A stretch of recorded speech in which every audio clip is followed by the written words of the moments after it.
And all the residents of Dwarka, and he named them by name, and he went on and on and on. How is this one? How is that one? How are they doing? And when he finished, Uddhava was absorbed in trance of thought of Krishna, just hearing Krishna's name. Shukadeva Goswami describes he was in a state of trance. He wanted to serve Vidura, but he couldn't because his external consciousness was gone. But he wanted to, so with great effort, he brought his consciousness to the external state, just so he could serve Vidura. And started talking about Krishna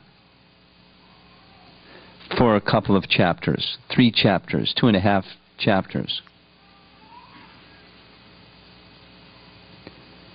And it went through the whole night, till the next morning, and the dawn came.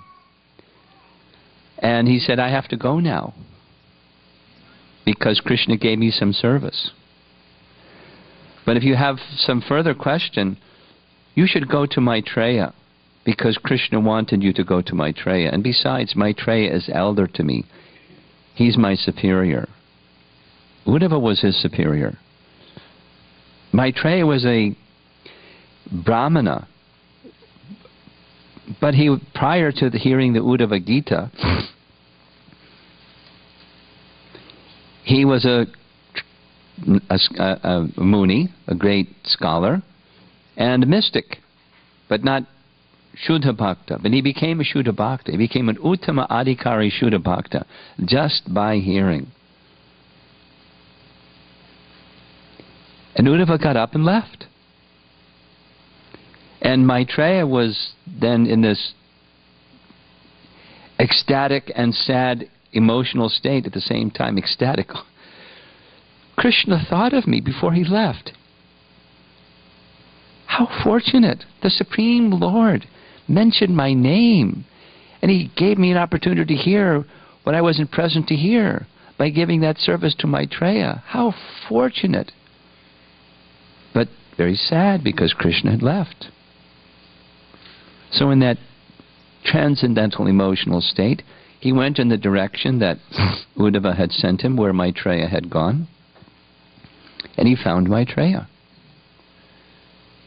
So from the beginning of the 3rd canto, early portion of the 3rd canto, there's this lengthy discussion between Vidura and Maitreya, which is referred to in the 1st canto of the Bhagavatam, when just in one verse it says Vidura had gone on pilgrimage, met Maitreya, and heard from him to his full satisfaction before he went back to Hastinapur to deliver Dhritarashtra.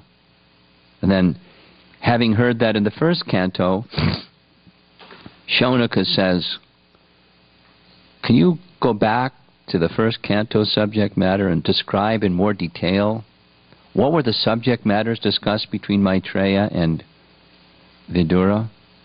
Because it must have been really good. They didn't have video equipment. They just had good memories. And how did Sutta know it? He heard it from Shukadeva Goswami. How did Shukadeva Goswami know it? He heard it from Vyasadeva. How did Vyasadeva know it? He and Maitreya were friends. Could you imagine being a friend with an incarnation of the personality of Godhead? How elevated was Maitreya? So in this way, the scene that opens the beginning of chapter 25 is continuation of the talks between Maitreya and Vidura, which are being told by Sutta Goswami to the sages of Naimisharanya. So the first verse is the sages of Naimisharanya, headed by Shaunaka, is asking more about the conversation between Vidura and Maitreya, specifically what they talked about in relation to Kapila Dev. because the previous chapter, 24, was Kapila Dev, Kardama Muni, left. You saw the picture. He's circumambulated Kapila Dev, and he went back to the forest to set an example of what one who is not attached to this world, but sets an example for the rest of the world, does. That's the opening scene. Chapter 25, verse 1. Shaunaka is speaking. And he says, so the first three verses are glorification of the Lord, specifically glorification of Kapila Dev, and glorification of the process of hearing about the Supreme Lord, Krishna Katha. That's the subject matter. And here's how it's presented. Sri Shaunaka said, although he is unborn, the Supreme Personality of Godhead took birth as Kapila Muni by his internal potency, Atma Maya. He descended to disseminate transcendental knowledge for the benefit of the whole human race. So, how does the Lord descend? By his own potency. And what is his purpose? Specific, if you remember from the morning session, in this particular category of Avesh Avatar, or Shakti Avesh Avatar, Prabhav Shakti Avesh Avatar, in which Kapila Dev appears, he delivers teachings. Distinct from Mohini Murti, she didn't so much establish teachings, she established the protection of the demigods and so forth, and some other things. But Kapila Dev is going to give teaching. So the Sanskrit phrase that Prabhupada begins the purport is Atma Pragyaptaye. Atma Pragyaptaye means to disseminate transcendental knowledge. So that's his purpose. Yada yada hi dharmasya glanir bhavati bharata. So specific is dharma sangsthapanartha, establishing the principles of, in that age of Satya Yuga, the means is meditation. And meditation on what? Meditation on the absolute truth. What's the absolute truth? He establishes that from which everything comes. It's Vedanta. So he's giving the root of all existence through his Sankhya teachings. Why? To deliver people. To deliver people from what?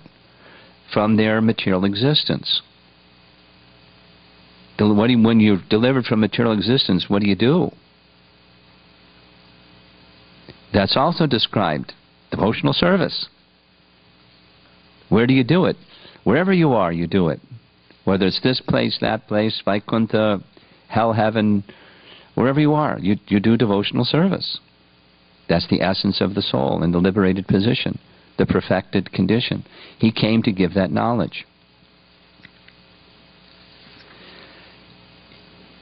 Very nice message in the purport. This is framing the whole subject. It's like essence messages.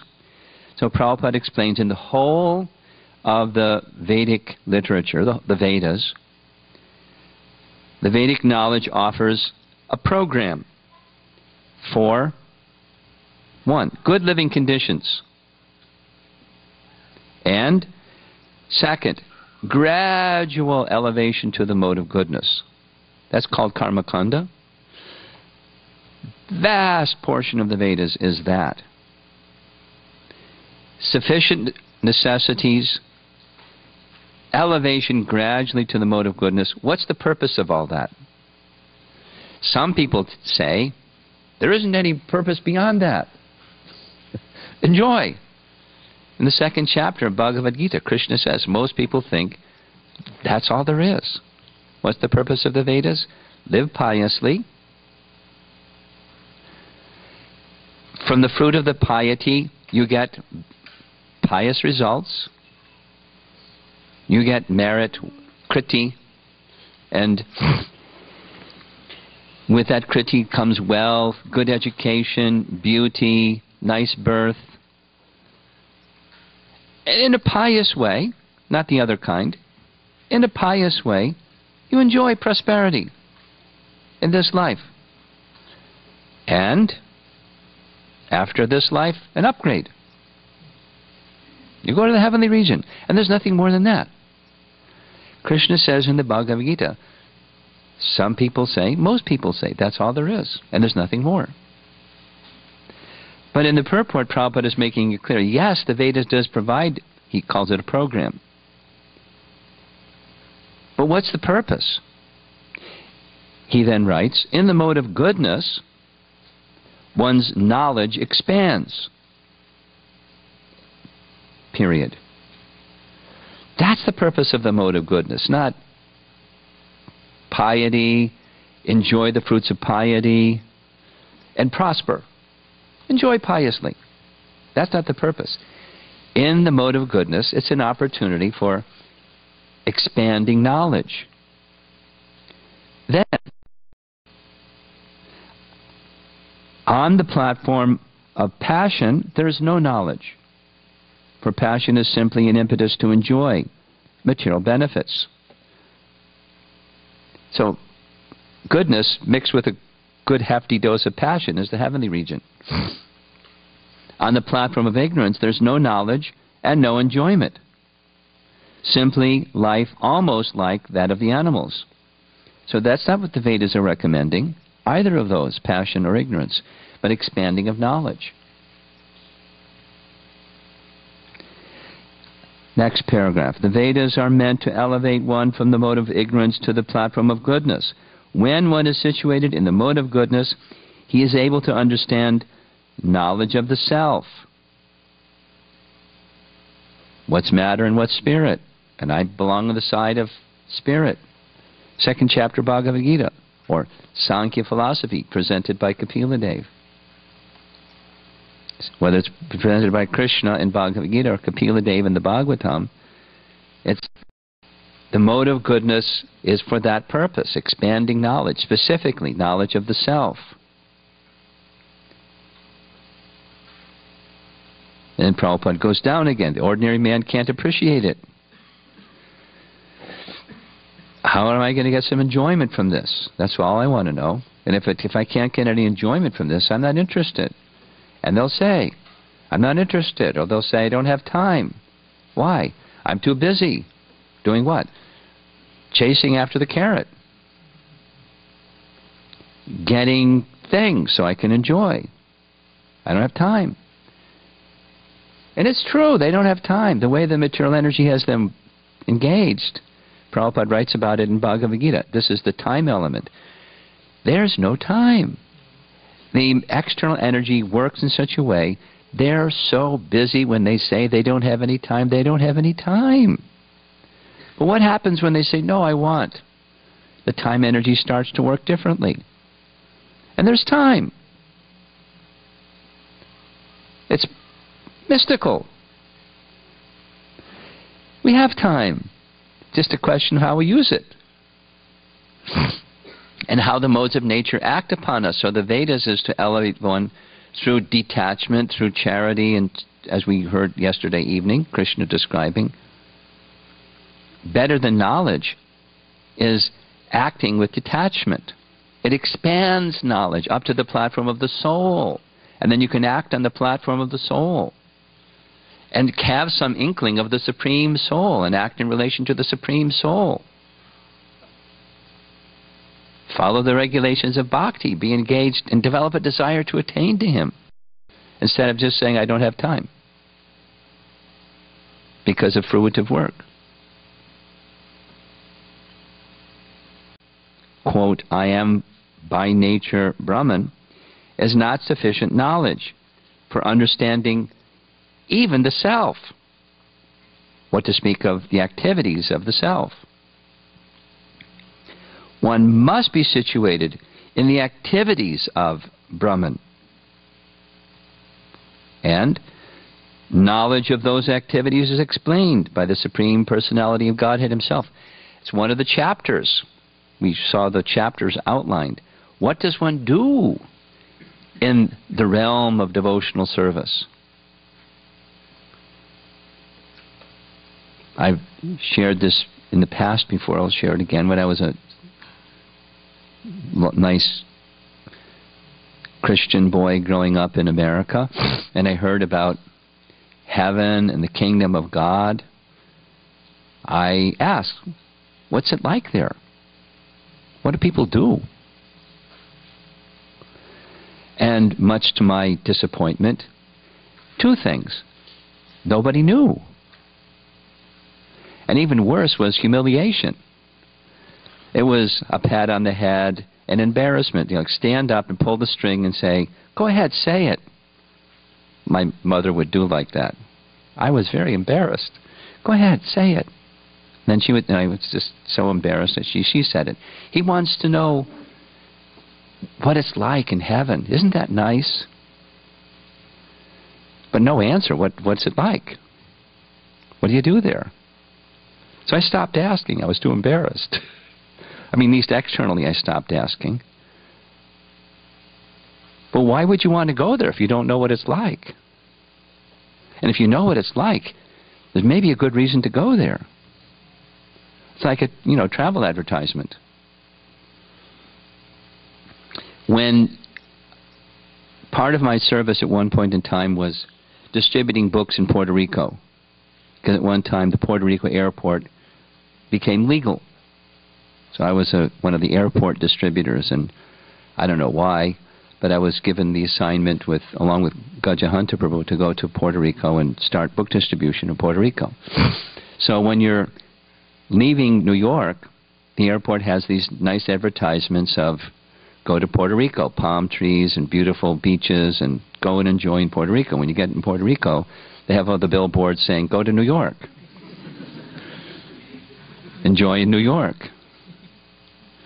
The thing is, it never happens. The enjoyment that's supposed to happen never happens. That's why you want to go to some other place to enjoy.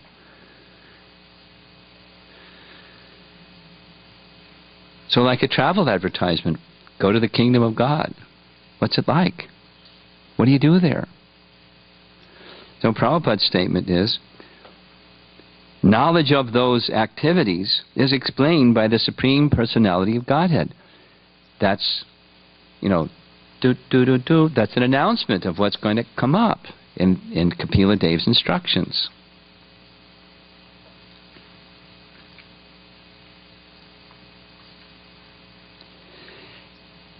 Such transcendental knowledge can be appreciated in human society, but not in animal society, as clearly indicated here by the word nrinam, or for human beings.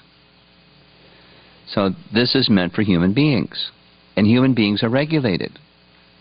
And those that with 2 legs and 2 hands that aren't regulated, they're not human beings. So another way of saying the same, Prabhupada would speak, human form of life begins when one accepts the regulation of Varna and Ashram. And that's just the beginning, and it's meant to elevate one by performance of prescribed duty in a religious manner to come to the mode of goodness, and the mode of goodness expand knowledge to understand the self that's beyond the body, and gradually, by acting in relation to the self, the spiritual identity, giving up the fruits of one's work to some good cause, and gradually coming to understand the Supreme and hearing about the activities that exist in the spiritual world and wanting to go there and regulating one's life according to the regulations of bhakti and desiring to go to the kingdom of God. And if that becomes your desire, that's where you go. The problem is we have mixed desire. We want the kingdom of God without God. We want that enjoyment without the consciousness of who's the enjoyer. We want a piece of the pie. We want to be the enjoyer instead of offering it all to Krishna.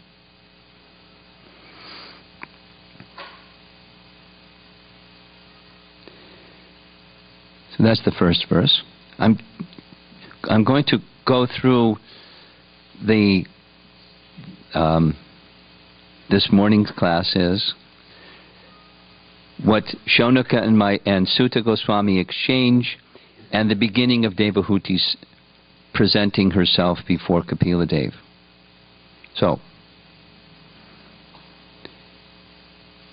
second verse of chapter 25, Shaunika continued, "There is no one who knows more than the Lord himself. No one is more worshipable or more mature, a yogi, than he. He is therefore the master of the Vedas, and to hear about him is always the actual pleasure of the senses." So this is glorification of the hearing process, Krishna Katha. He's the best, and hearing about him is the best. So I want to hear about him, Shaunika says. Tell us about Kapila Dev. He's representing this whole huge assembly of sages, because it's the best. And it's bhavanti ritkarna rasayana kata. It's very, very pleasing to the ear and to the heart. And it elevates one to the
pleased. Why is that? Because by hearing, one becomes enlivened or awakened, illumined to transcendental knowledge. And in that transcendental knowledge position, one engages the senses in service to the master of the senses, and the senses are most pleased.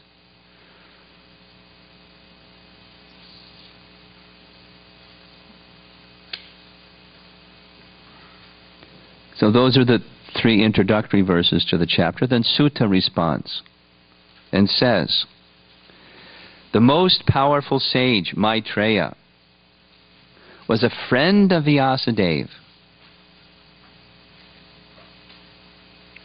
Being encouraged and pleased by Vidura's inquiry about transcendental knowledge, Maitreya spoke as follows. And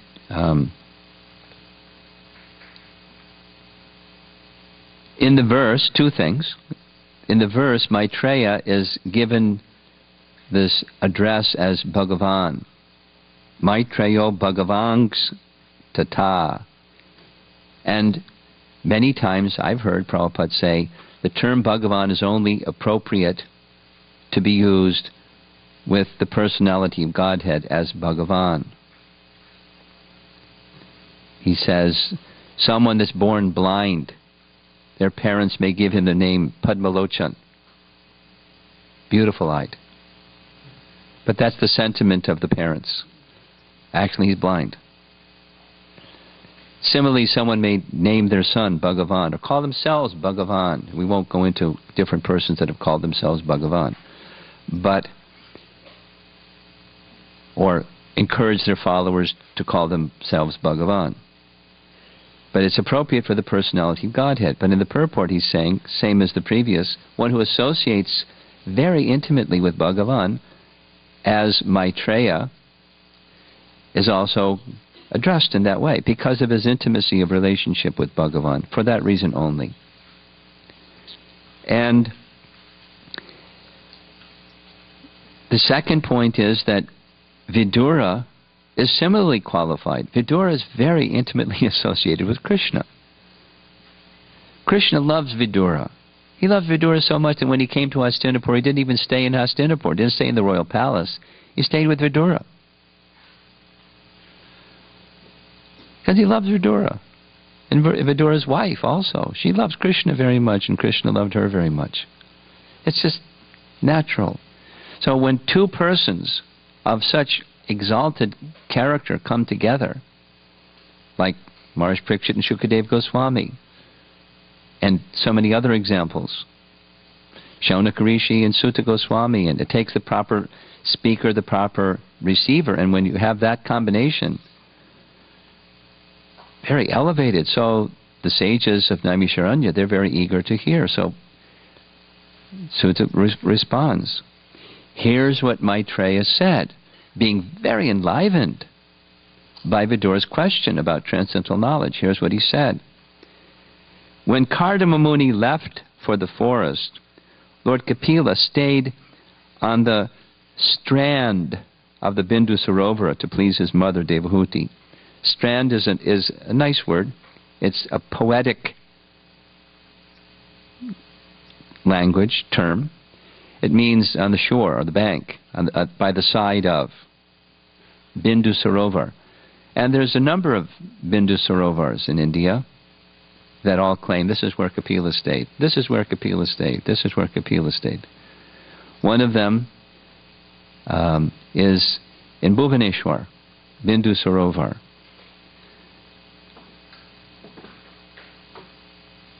Any of you have been to Bindu Sarovar in Bhubaneswar? Nice place.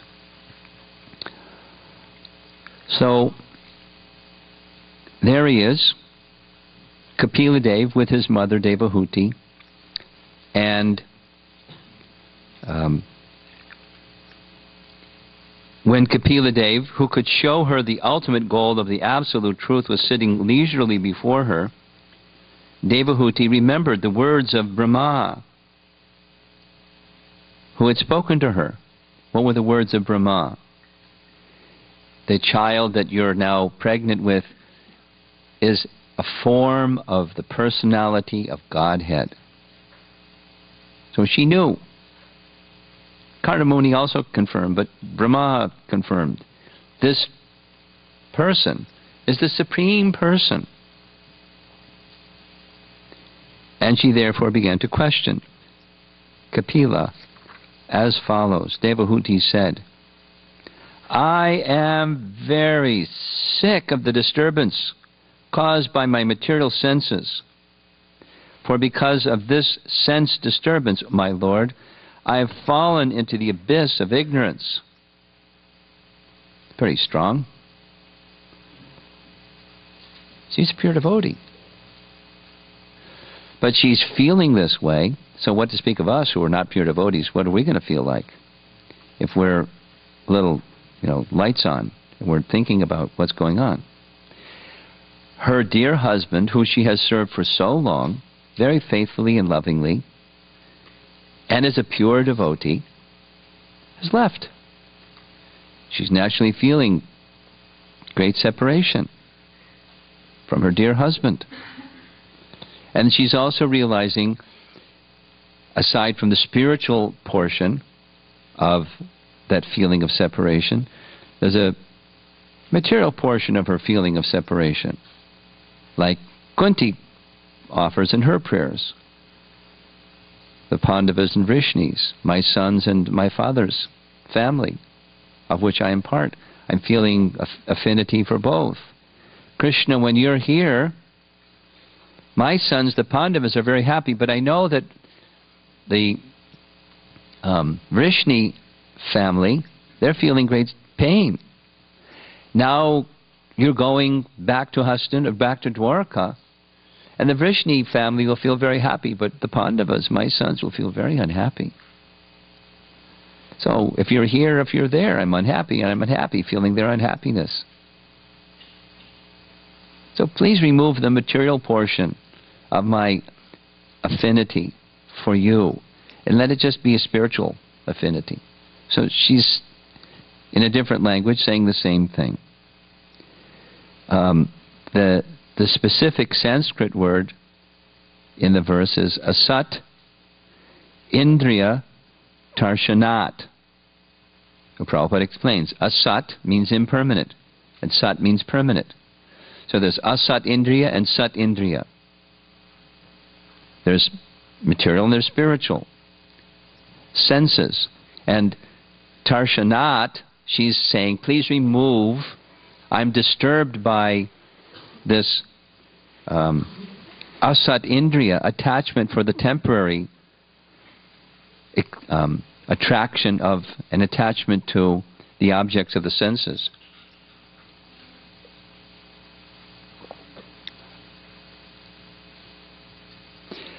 So please bring me to the permanent side.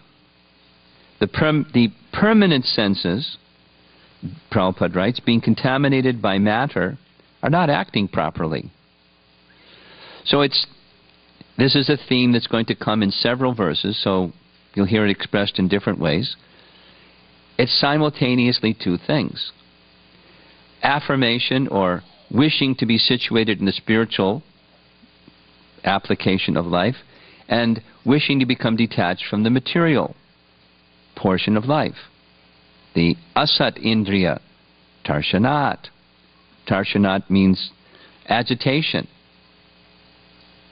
I'm disturbed by my senses contemplating temporary things. So there are eternal sensory activities. Please situate me in that position. Text number 8. Your Lordship is my only means of getting out of this darkest region of ignorance. She's strong language. I'm very sick of this disturbance. I want to get out of the darkest region of ignorance. She is such an elevated person. What to speak of us? Darkest region of ignorance. Hey, she's up there, and that's the darkest region of ignorance. What's us? Because you are my transcendental I, which by your mercy only I have attained after many, many births. So she's using some metaphors in this verse and coming verses. This one is, you are my eye. So what are eyes meant for? To see, and see with transcendental knowledge. We can see with transcendental knowledge, even we're in the darkest region of ignorance, if there's an eye and illumination. Even if there's an eye without illumination, you can't see. So please bring light into my existence. Prabhupada explains in the purport, this verse is very instructive, since it indicates the relationship between the spiritual master and the disciple. And that's what the purport is about. The spiritual master is worshipped as one who delivers the disciple from the mire of ignorance with the light of the torch of knowledge. And we have our standard prayer for that one. Who knows that one? Om Agyana Timbarandasya Ananjana Salakaya Chakshuran Militam Jena Tasmai Shri Gurave Namaha. That's a standard and classic prayer, and Devahuti is saying it in her own language. In the verse, the very important word Prabhupada says is this word paragam. Paragam. Paragam means one who can take the disciple or take one to the other side. There's material existence, and there's us. And there's the other side of material existence. And paragam is one who can take one to the other side of material existence. So recognizing that that's the position of a spiritual master, or the spiritual master, who can take one to the other side of material existence. That is, give light to this place of darkness. And how does that light come? He doesn't pick her up and carry her to the other side of material existence. He speaks. And by his speaking, she's carried to the other side of material existence. The light of transcendental knowledge illumines the position of darkness. Darkness is dispelled by light, just by hearing. Not some mystical thing. Prabhupada described there was, in his childhood, there was one yogi who was on a stage, and he was performing an initiation for his disciple, and he touched his disciple's forehead, and some transmission of electrical shock, and the guru fell to the ground unconscious. He like short-circuited or lost all of his shakti, and then the disciple fell to the ground. And then the spiritual master was on the ground crying. And the disciple asked, "Why are you crying?" He said, "Because I've lost all of my energy. I gave it all to you." And Prabhupada said, "Where is that in the Vedas? The process of initiation is some discharge of electrical energy, and then he's empty after he discharges his electrical energy. Where is that in the Vedas? Where is that described anywhere? Some show to get some followers or whatever. Something imagined or pretended."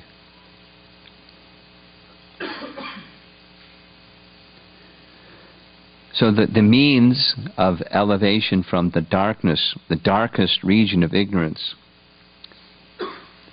similar to our standard prayer. The Sanskrit is tamasa andhasya. Same language.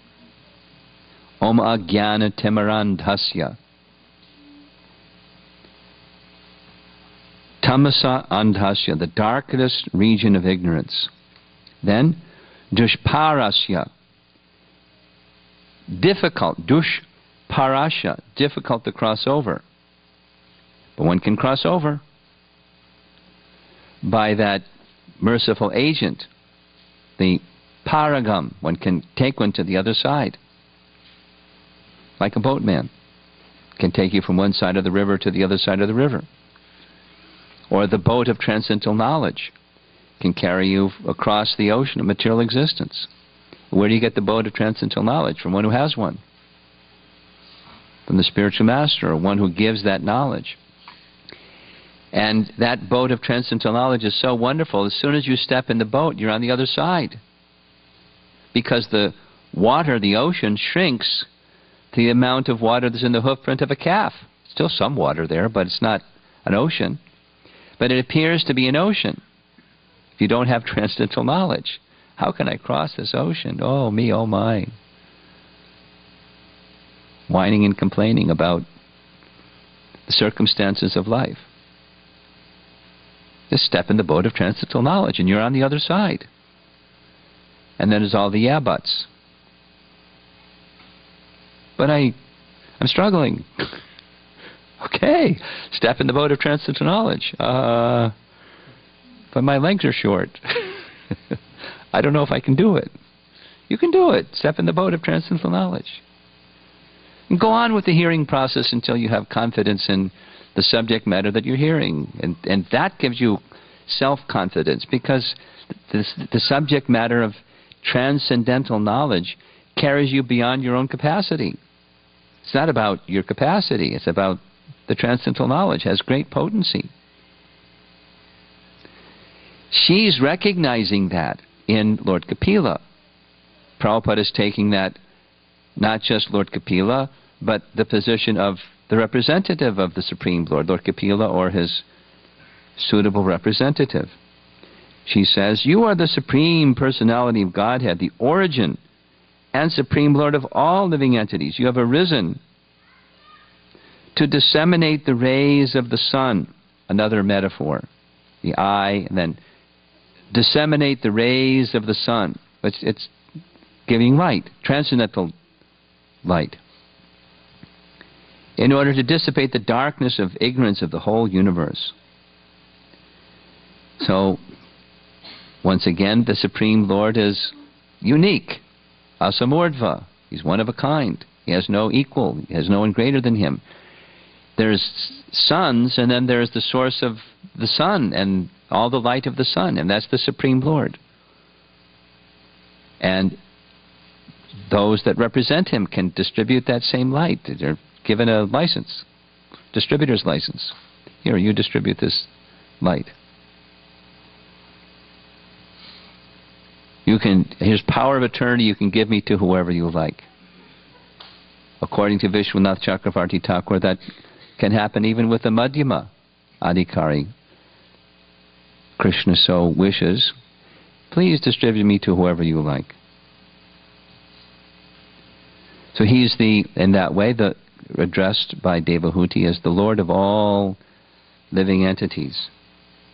Now be pleased, my Lord, to dispel my great delusion. Same theme, same message. It's wishing the darkest region of ignorance to be gone, delusion to be gone, this sick of disturbance caused by my material senses, which include the mind, by the way. So it's wanting dismissal, not staying attached to the thing that's the cause of misery, wanting to be relieved of the cause of misery, but then there's the other side, wishing to take shelter. It's the same theme. Anukalyasya sankalpa pratikulyasya varjanam. Or accepting things favorable for devotional service, rejecting things unfavorable for devotional service. What's the goal? Devotional service. Unmixed devotional service. So reject those things unfavorable, accept the things favorable.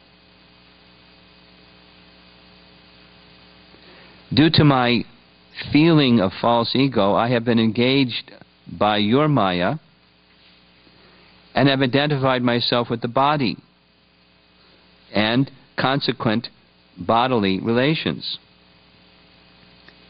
So, Prabhupada writes at the end of this paragraph, Devahuti therefore said, he's paraphrasing, my engagement in sense gratification was also due to you, or facilitated by you. Now, kindly get me out from this engagement. Free me from this engagement. So these two components. A strong desire to reach the spiritual destination and an agent to get you there, paragam. And the strong desire to get you there has a sub-component. Let go of the material, asat indriya, tarshanat. When you need she's recognizing, I can't, she knows, she has knowledge. She knows what's what. She can't do it on her own. I need your help. The help is in the form of instruction.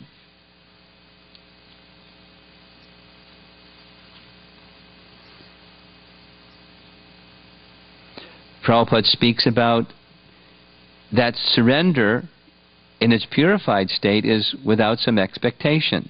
And he gives as an example, worldly people who know the scripture may know that if you give in charity to a person that has less, you'll get back 4 times. Good investment. Whatever that math is. You give something, you invest something, you get back 4 times. 400% interest. Hey, that's a good investment. Let me make some investment over there. This is called prakrita bhakta. And I won't use this temple as an example because I'm sure that doesn't happen here. But I know that it happens in New York.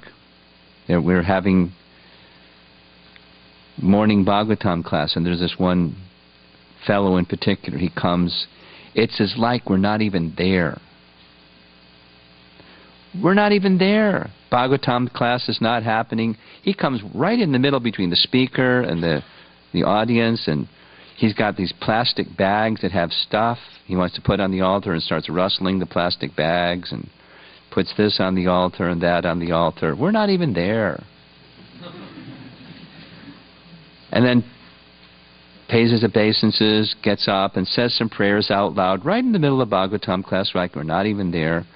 And he doesn't take bills, he takes coins, because there's this thing that you clank, the coins clank on a little metal piece, and clank, clank, clank, clank, clank. And then goes over and takes Charnamrita and, makes a big thing. And then walks out, like we weren't even there. And you can practically hear the wheels turning. I'm giving and I'm going to get back. He's doing the math. And something happened. He doesn't come around anymore. But he was doing that regularly. And even if you speak to him, like not during class, but afterwards, he can't hear it. It's like he didn't hear it. We're not there. He just kept doing it. We just surrendered and said, okay, that's the nature of this person.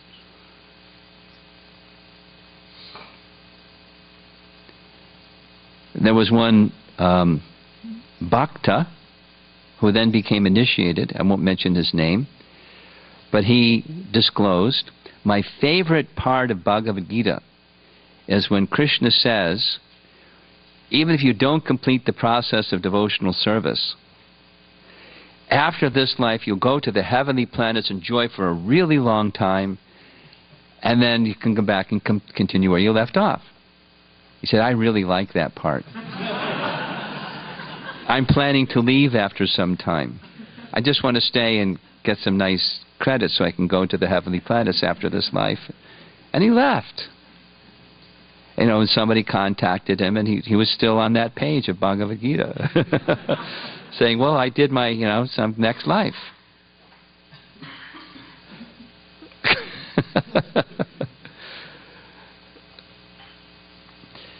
So that's not taking full advantage of crossing over the ocean of material existence to get to the other side. Devahuti has both. She wants not just freedom from the disturbances, but she wants the entanglement of material existence, which she can't shake on her own, to be taken away by one who can take it away. Then she uses another metaphor of an axe in a tree. Devahuti continued, I have taken shelter of your lotus feet because you are the only person of whom to take shelter. You are the axe which can cut the tree of material existence. Of course, he created the material existence. She's already recognized that, acknowledged that. But you're also the axe that can cut the tree. I therefore offer my obeisances unto you, who are the greatest of all transcendentalists, and I inquire from you as to the relationship between man and woman and between spirit and matter. So here we go. Sankhya, the distinction between spirit and matter. The word in Sanskrit is Purusha and Prakriti. And how that's applied is the enjoyer, Purusha, male, and Prakriti, female, is the enjoyer and the enjoyed. In the purport, Prabhupada is saying what you expect him to say. In this world, everyone is thinking, I am Purusha. The woman is thinking, I am the enjoyer, and the man is thinking, I am the enjoyer. Not thinking the other way. I'm the enjoyed, or I'm the enjoyed. I'm the enjoyer, and I'm the enjoyer. So, such persons are all in illusion. And what is the proper relationship between man and woman? That's what she wants to know. And what's the proper relationship between Purusha and Prakriti, spirit and matter? What's the proper relationship? How should one who is spirit soul address themselves to matter? I want to know that from you. And then she uses this metaphor of axe, A-X. An axe, the axe needs the metal piece, but the handle comes from a tree. You take a part of the tree to cut down the tree. And what's the axe part? That thing that chops the tree. It's knowledge, transcendental knowledge. You're the axe. You have the transcendental knowledge that can chop down the tree of material existence. 15th chapter Bhagavad Gita, Krishna uses the same metaphor. He speaks of a banyan tree, and one should cut the banyan tree. And what's that axe of cutting the banyan tree from 15th chapter? Detachment and knowledge. Hey, there's symmetry between what Krishna says and what Kapila Dev says. No surprise, it's the same personality, just a different feature of the same personality, explaining things in a slightly different manner. But same principles are being applied.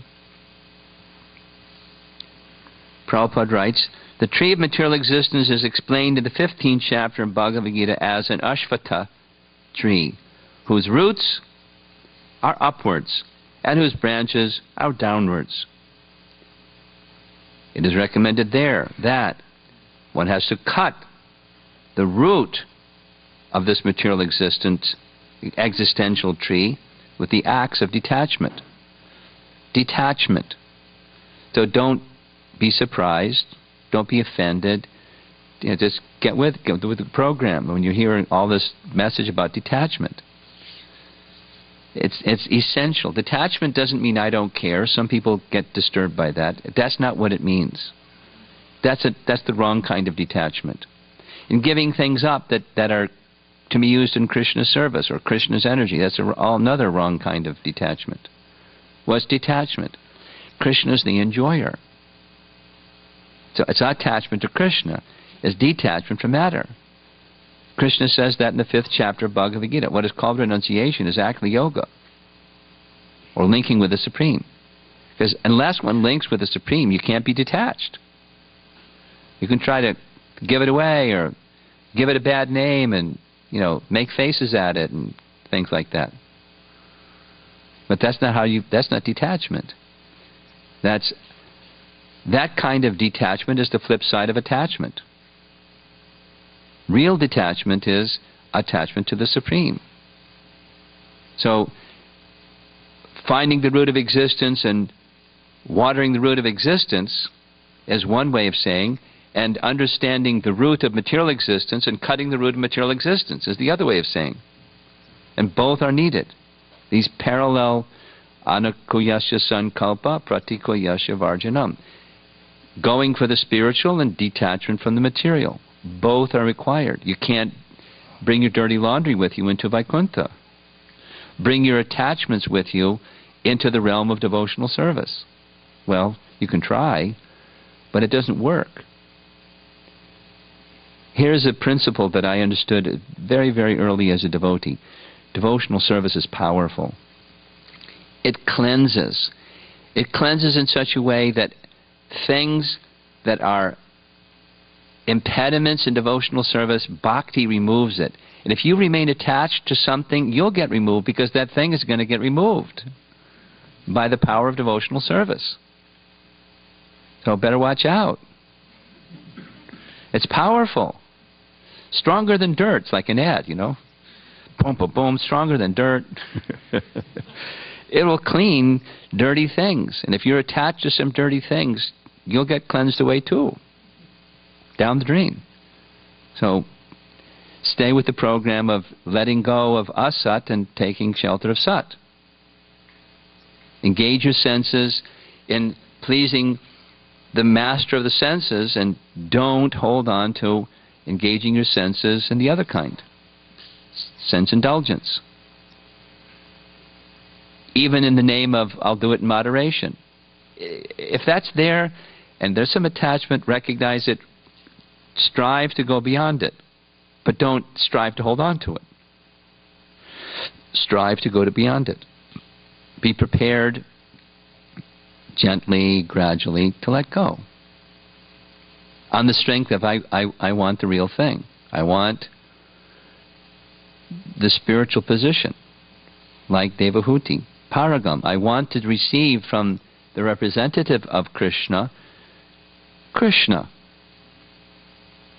My relationship with Krishna. I wish that strongly, genuinely, sincerely, consistently. Strive in that direction at least. Prabhupada writes, what is attachment? Question mark. Attachment involves Prakriti and Purusha. The living entities are trying to lord it over material nature, since the conditioned soul takes material nature to be the object of his enjoyment, and he takes his position of the enjoyer. He is therefore called Purusha. So, take away this disposition, the spirit that I have of wanting to be the enjoyer. But I want to be happy, so let me find my happiness in service.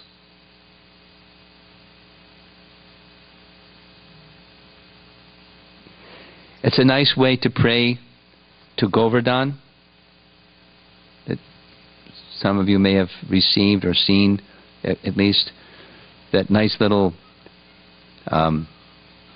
calendar-looking thing that Bhuijan did of photos in Vrindavan, very nice prayers. So one of those very nice prayers is, O Govardhan,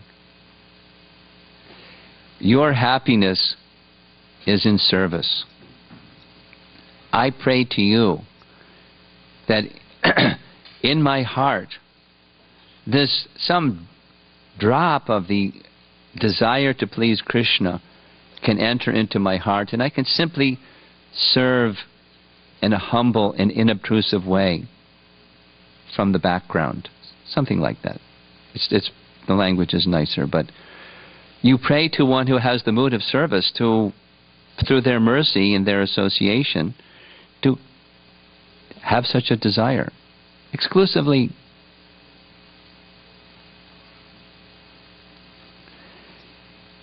Devahuti wanted to get out of conditional life and placed herself in full surrender.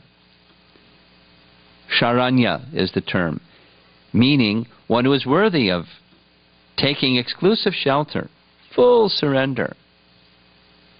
You have to know where to place that tendency. Place it properly and place it fully. And the last part of this verse, I'll try to wind up.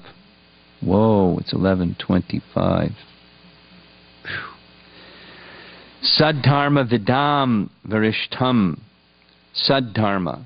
Dharma and saddharma. One's own spiritual duty, your constitutional position of serving Krishna. One who is vidam, one who's enlightened or in knowledge, knows what that is. She knows that Kapila Dev is one who knows that. And that Saddharma is devotional service. Please bless me with devotional service. That which I cannot give up is to serve. And please engage me in Saddharma. Carry me to that. Assist me kindly. Carry me to that position. One last verse. That's Devahuti's prayers, and then Maitreya is explaining this to Vidura, and he says, after hearing his mother's uncontaminated desire for transcendental realization, the Lord thanked her within himself for her questions. And thus, his face smiling, he explained the path of the transcendentalists who are interested in self-realization.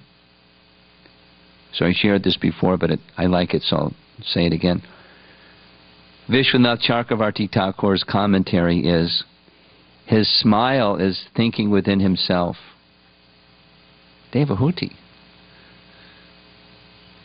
why are you speaking like this? You can't be like a gross materialist filled with lamentation in the darkest region of ignorance.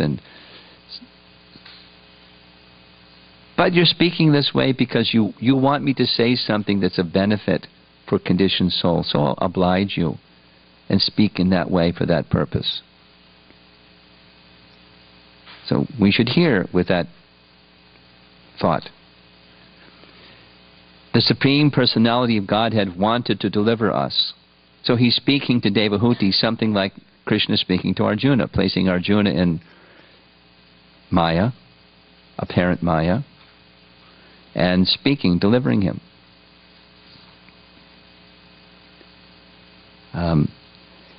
Then another nice point is, just see what's pleasing to the Supreme Lord. A nice question. How easy it is to please the Supreme Lord. He's feeling grateful. Oh, you've asked such a nice question.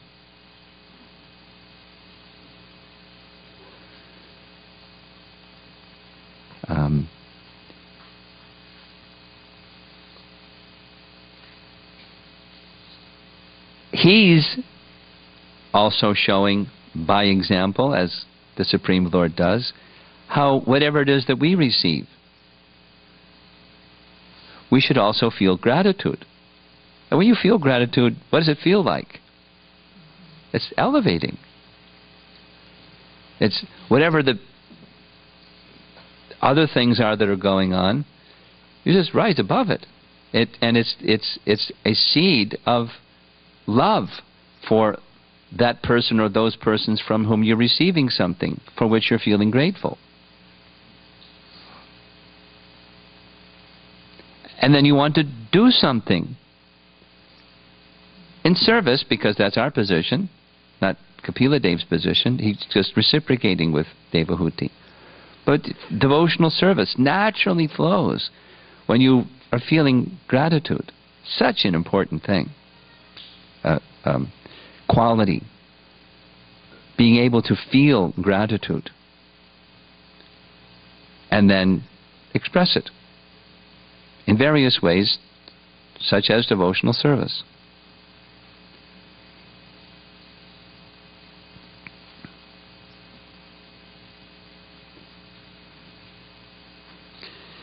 In the purport, Prabhupada summarizes again the same theme. She's interested in two things. She's interested in understanding her spiritual life, her constitutional position, and the other is feeling inconvenience with her material existence. She wants it cut. Not she stops doing things, but the attachment to material existence. Another word or term that's used in the verse is apavarga vardhanam. Apavarga is an important word in the Bhagavatam. It means liberation. Prabhupada translates it in the first canto as ultimate liberation. And vardhanam means expanding. So there's the platform of liberation and there's the platform of expanding liberation. That means devotional service. The personality of Godhead is the deliverer of devotional service, that which expands the platform of liberation. And those who associate with the Supreme Lord in that manner, they're in touch with, just by hearing, just as we're at least attempting to do, hearing and describing about Lord Kapila Deva and his teachings, it puts us in touch with Sat, that which is eternal. And we can then become Sadhu, or those who are in touch with Sat, just by the process of hearing. Just have to come and sit. Pay attention. Try, instead of mind drifting. And then that which is eternally existing awakens within us, and that which is asat, when the light goes on, the darkness is dispelled. Prabhupada writes, anyone who stands on the spiritual platform will exist eternally. Just a couple other points will end. Vishwanath Chakravarti Thakur, in his commentary, takes this word apavarga vardhanam and says it has two meanings, the same two. Increasing liberation is the direct meaning, but there's an indirect meaning that's also perfectly appropriate. Cutting out material life or material existence, because to expand into the material, to the spiritual realm, you can't carry your material stuff with you. You have to let go. So cutting. If there's attachment, then cutting. And cutting with knowledge and detachment.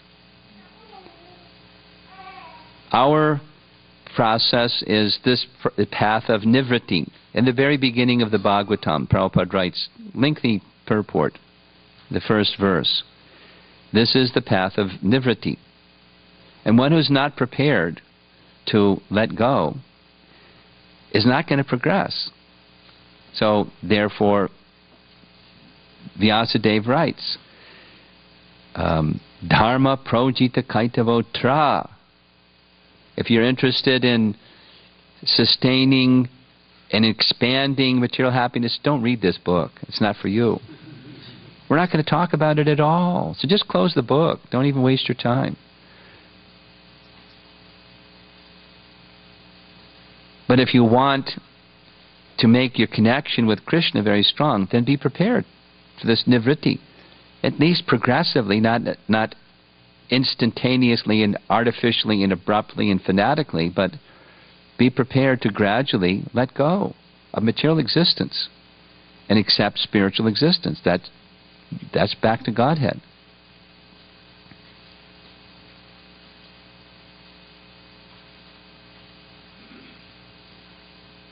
So there are these two words, I'll end with this. There's these two words in the verse. Atma Vatam, Atma Vatam, and Satam Gatir. So, Satam Gatir, Gati means path, the path to the eternal. The path to the eternal is of interest to devotees. So, same theme, Asat Grahan, one has to let go of the impermanent, the illusory.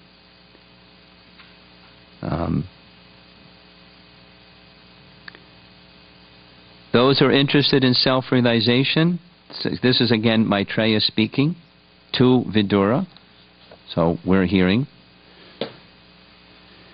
If you want self-realization, be really clear, or by the process of hearing, become really clear. What is it? Self-realization. There is an organization that calls themselves the Self-Realization Fellowship. from my little, before I became a devotee, spent a little time looking at that one, it's not clear. And certainly not who the Supreme Personality of Godhead is not at all clear. It's not even mentioned. So how can you understand who you are if you don't understand who God is? Hello? You know, the part having nothing to do with the whole. Hello? The realization is very limited at best. Or just say it stronger. It's illusory. Self-realization means God-realization. Prabhupada's depiction of this is, if you have a mirror in front of your face and it's dark at night, although the mirror is there, you can't see yourself. But when the sun rises, you can simultaneously see the sun and see your face in the mirror. Similarly, God-realization and self-realization, they occur simultaneously. You can't have one without the other. You can't have God-realization without the self and self-realization without God. So who's going to deliver that? And Paragam, one who can take one to the other side of material existence, can. So Maitreya, being asked by Vidura, is describing this because Vidura is very eager. Devahuti is very eager. So he's answering just by using that dialogue, Devahuti and Kapila Dev, for our benefit. So if we're desirous, fasten your seatbelt. Here we go. Into that realm of transcendental knowledge that can cut attachment to material existence and release one thereby to enter into the spiritual dimension. Gradually, naturally. Process of devotional service. Okay, so I'm way past my scheduled time. We'll end there. See if there's some discussion. Yes? Up front here? He's got to turn it on.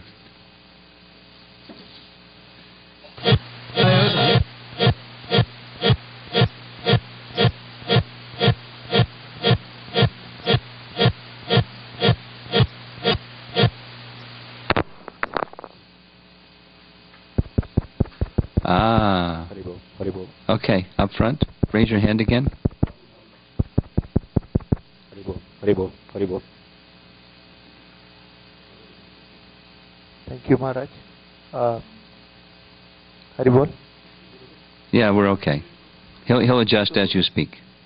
So you mentioned if you are attached to the thing that is not pure, you will be removed in the process of devotional service. So what does that mean? What does that mean? It means what it says. So removed from... There's an implication. The implication is let go. Don't stay attached to the impure. When you're engaged in devotional service, be prepared to let go of things that are impure. Don't consciously, deliberately hold on to things that are impure. And you know that they're impure. Don't hold on to them. The consequences won't be nice. That's the practical application. What it means is let go. Or aspire for that which is pure, and it will come. Because it works. The process is very powerful and pure. Is that all right? Thank you. Okay. Yes, from this morning, over here. So, Maharaj, in the morning session you mentioned that Kardama Muni leaving and going to the forest. It shows that he is setting an example of how a householder should not be attached. So, but looking at this pastime, can we also understand that in order to give this Sankhya Yoga philosophy to Devahuti, it is being orchestrated by the Lord that Kardama Muni leaves? Sure, but Devahuti could have asked the same questions even in the presence of her husband, but that's nice. It's a nice understanding also. Sure. Thank you, Maharaj. Anyone else? Way in the back.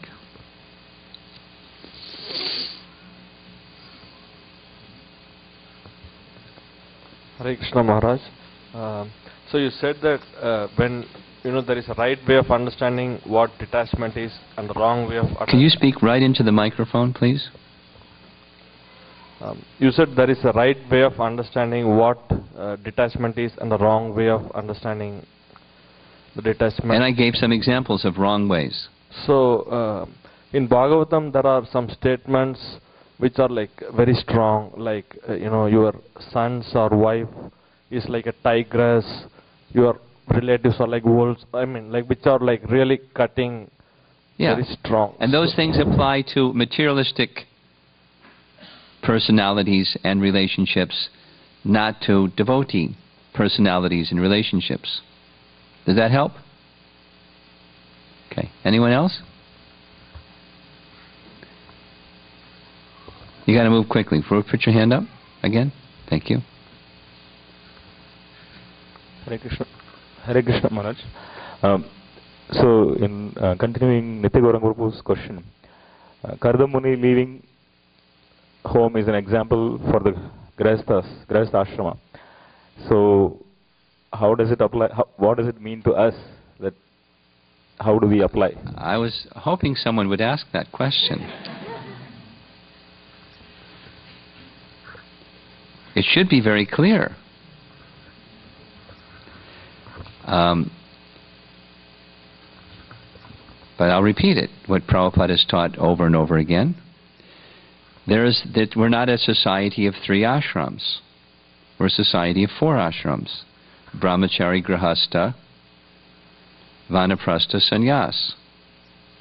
And following Grihastha ashram, when one's duties have been completed in Grihastha ashram, one should move into another ashram. Or, that is to say, in general, the comforts of home, grandchildren, etc., etc., etc., etc., one needs to let go of those things and move into another area where my primary mission is, on the one hand, detachment from that grihastha comfort zone and into the realm of purification by going to places of pilgrimage, taking up activity that is directly for the furtherance of the cause of the message of devotional service. One may do that in the company of one's wife, but without home, children, grandchildren, and all the rest. Periodically come back, or the husband can, for some time, leave the company of the wife, go for some time, some month, 2 months, something like that, come back, where the wife is in the care of the elder children, so she's not feeling. It's discussed in the purports, but I'm just giving some embellishment because you asked. And purposefully, not radically, abruptly, and things like that, move in that direction in one's life. Become more of not a person who is just working until I drop, but as they say in America, retire.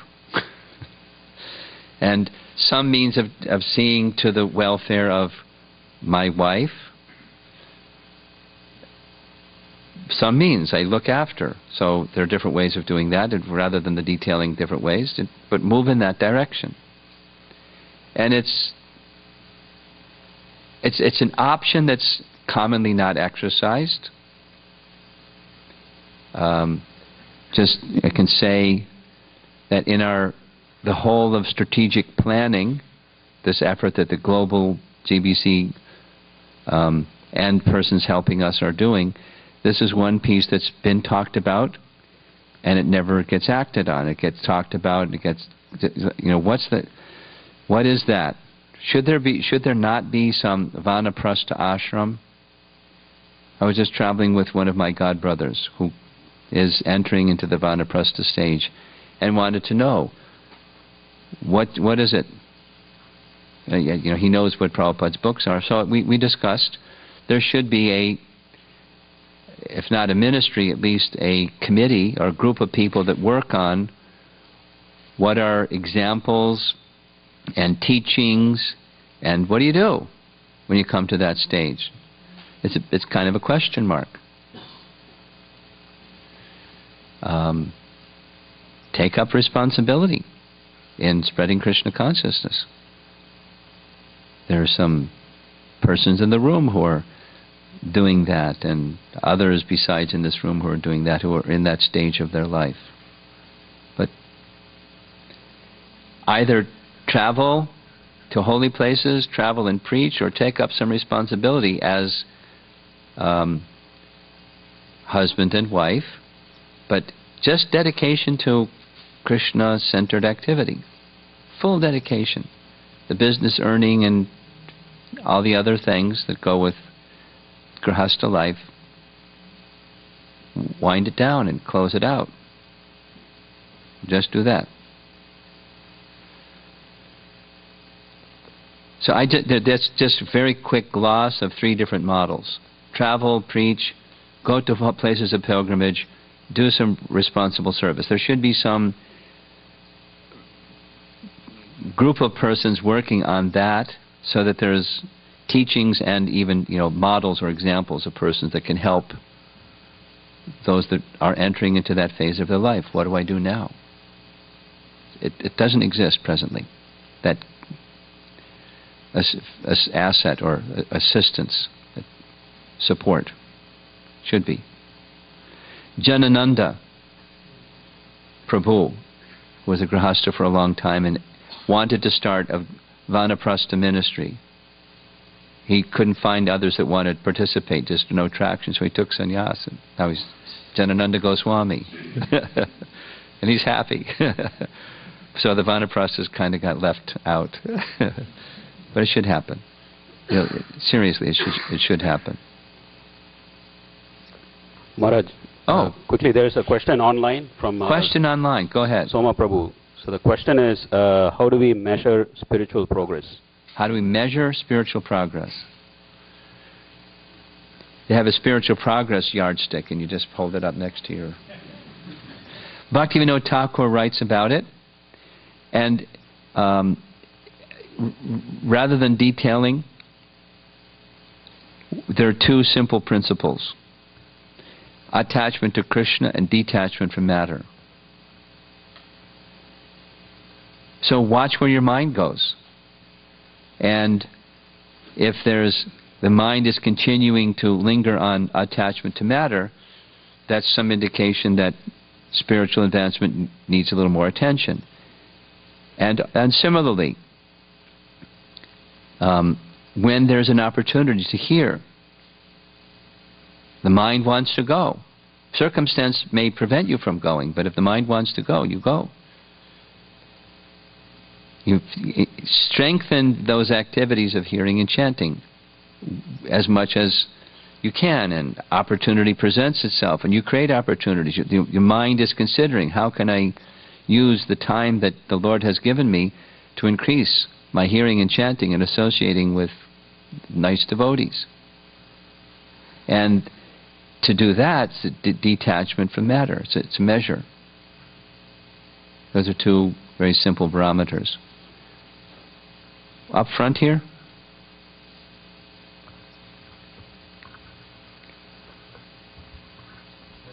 You mentioned about the... you got to hold the microphone right. Okay. You mentioned about the type of detachment. The wrong type of detachments. Example was I don't care. That was one. Yeah. Then another is you give up something that can be used in Krishna service. So in terms of relationships with people, yes, especially close relationships, what is the right type of detachment so that we really... Service. This is a service that Krishna has given me. And because I care about Krishna, I care about the service that Krishna has given me. That means I care about the person. It's not impersonal, just a service. You're a piece of wood. You're an imperson. I just care about you because you're a service that Krishna has given me. It's a person. So we care about the person because this is a soul, a person, who Krishna has brought in contact with my life. And I care about them, genuinely. But ultimately, it's all dependent upon Krishna. And I place my faith and trust in Krishna. So everything that I do is a service with that goal in mind,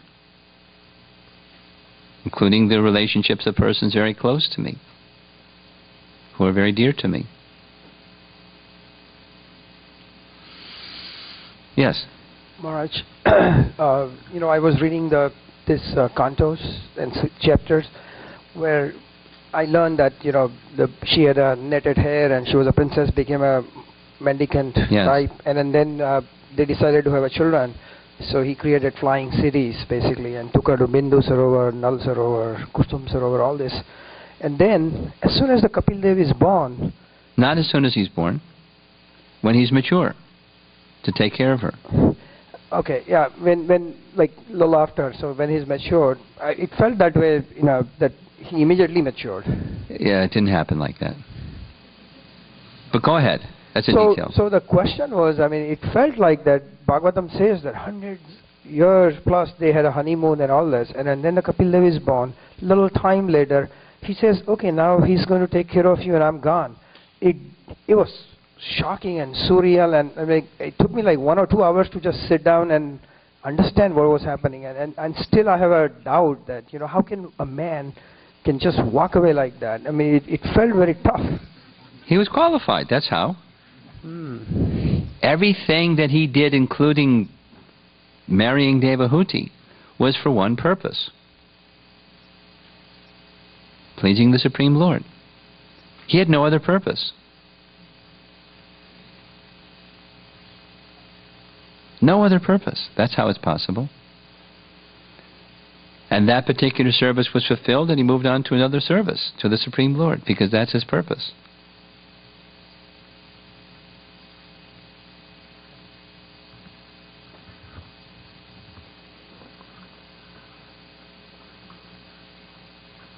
Thanks, Maharaj. Maharaj, this setting of the story, does it imply that... Can you hear him in the back? You got to hold it right close. The setting of the story, as Prabhu was mentioning, does it imply that in order to have the illuminations that Devahuti had and seeked for shelter, should we have to go through the hardships in this case? No. She's feeling the way that she's feeling in part, just as Nandasutta said. Her husband just got up and left, who she's been serving for so long, so naturally there's attachment. He's gone. Now it can happen in other ways. It could happen in an accident, or it could happen in death, or it doesn't have to, but it's going to happen. Whoever we're attached to, it's going to happen. We're just like set up for we get slammed. It's going to happen. So, but it doesn't, to ask such questions can be possible simply from one who's thoughtful, before you get slammed.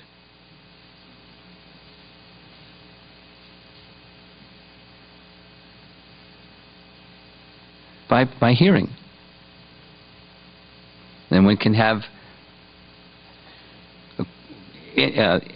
questions, or Brahma Jigyasa, questions into what is Brahman, or what is eternal, just by being a little thoughtful. This is all temporary, etc., etc., etc. So what is there that's eternal? Where is the real shelter? And so on.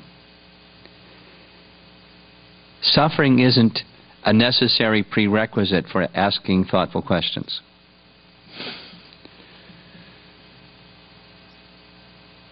We're ready to go way in the back there.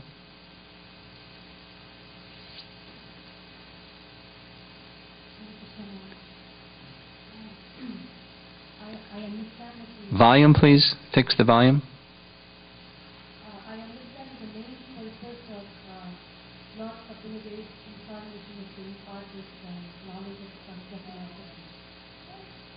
The main purpose of Kapila Dev's teaching is what? Incarnation is to impart this knowledge of... Yes, impart knowledge, yes. So, in general, we see in the Bhagavatam such spiritual inquiries, the conversations happen between men. And I'm wondering if there is any significance why Mother Devahuti was chosen as the recipient. Why Devahuti was so? Was chosen as the recipient. So what? Was chosen as the recipient. Chosen as the recipient. What's special about Devahuti? That to be the mother of Kapila Dev? To be a woman. She's...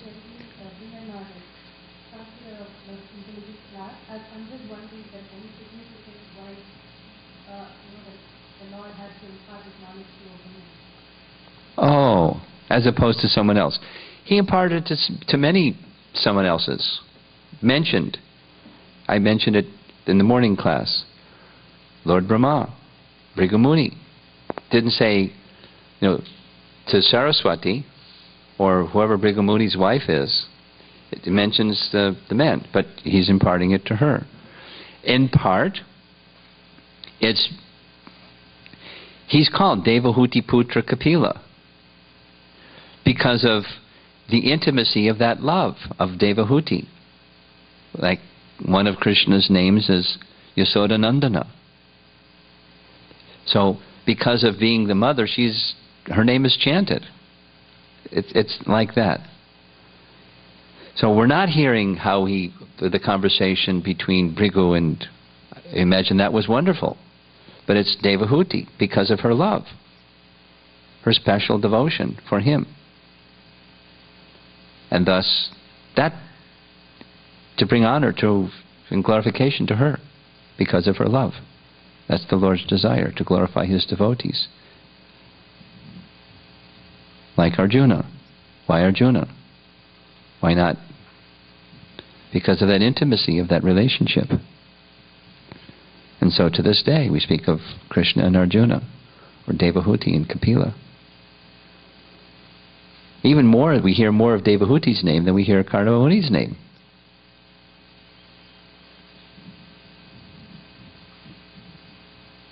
The love of the Lord for His devotee. Special love. Someone else. Way up front over here.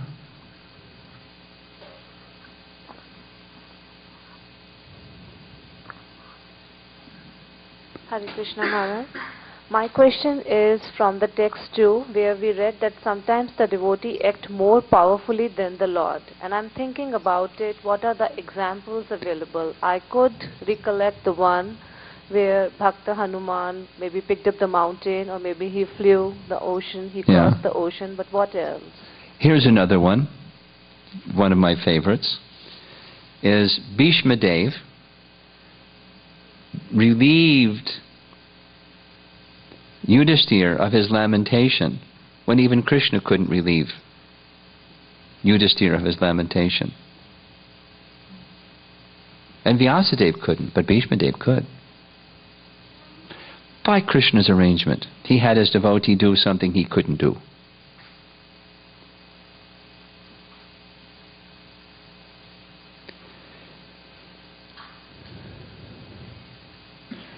I'd have to stop and think of some other examples, but that's one that comes to mind immediately. Thank you.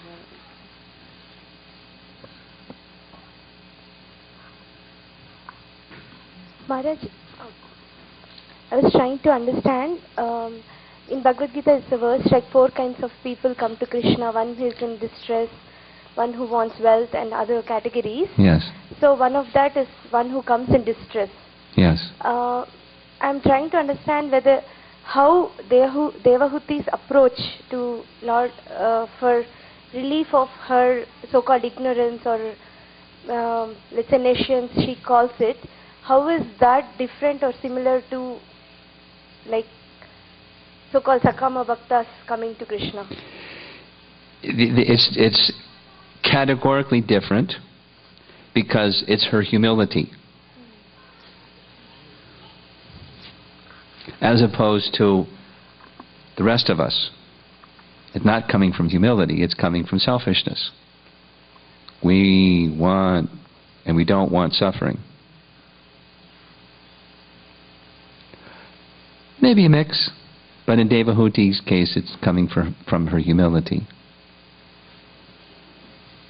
And Vishwanath Chakravarti Thakur's commentary confirms that. It's just she's asking that way for our benefit.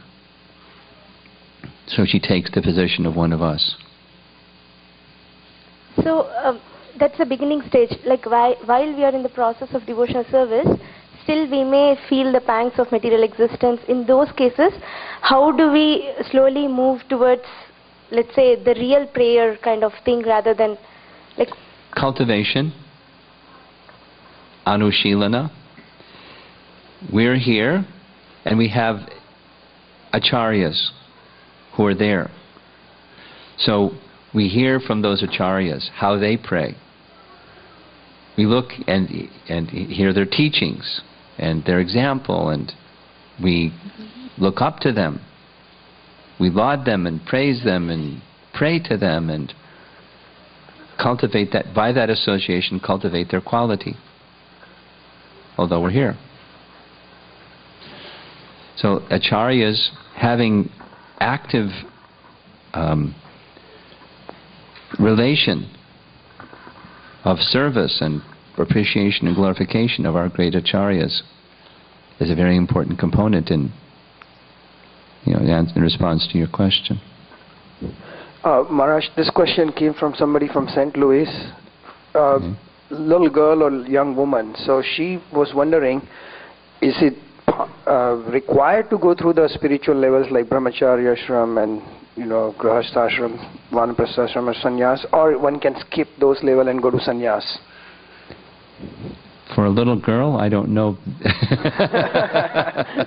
Or maybe she was a young woman, 12, 15, sounded young on a phone. Okay.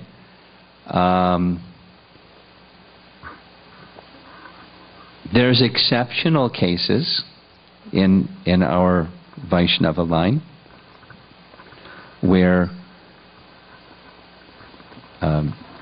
one can go directly and skip the in-between. However, they're exceptional with, vastly qualified, exceptional ladies or young girls or young women. And it's possible. But otherwise, other than those very, very, very, very, very rare and especially capable persons, commonly the Vedic culture is a girl, when she's mature, is entrusted to the hand of a qualified husband who can look after her, and then after that period of time she's looked after by her elder children, particularly elder sons, so that the husband can take up this vanaprastha sannyas program. Okay, looks like we're done. Any remaining? It's after 12 o'clock. One last question.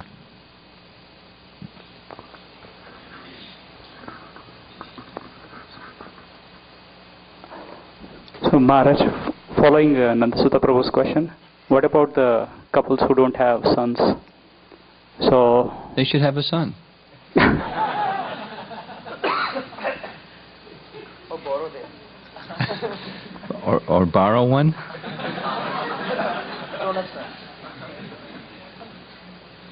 Then their daughter gets married and the son-in-law looks after her.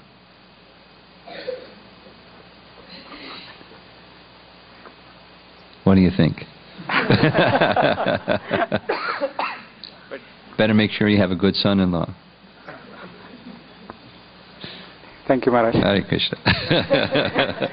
Srila Prabhupada ki jai.